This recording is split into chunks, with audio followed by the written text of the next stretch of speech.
Dakle, ja sam rekao, mi uopšte da bi ušli u bilo koju vrstu razgovora mora se ponuditi jedna kvalitetna platforma za razgovore, neka vrsta pisma namjere, gdje ćemo mi insistirati na tome da se prvo postavi stvarno stanje ili da se prezentira stvarno stanje pozicije Tuzlanskog kantona u ovim društveno-ekonomskim odnosima.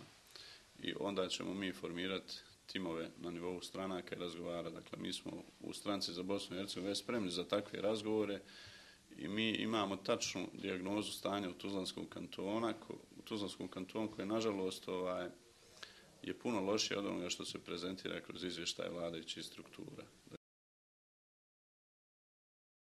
Znači, mi smo svjedoci da su neke politike na Tuzlanskom kantonu definitivno propale i mi nismo nikakva infuzija za loše politike. Znači, mi smo sagovornici ili nama su sagovornici samo oni koji mogu istinski dokazati da će napraviti nešto bolje i ako mi budemo uvjereni u tako nešto, naravno, učestvujemo. Ako ne budemo uvjereni, mi smo opozicija.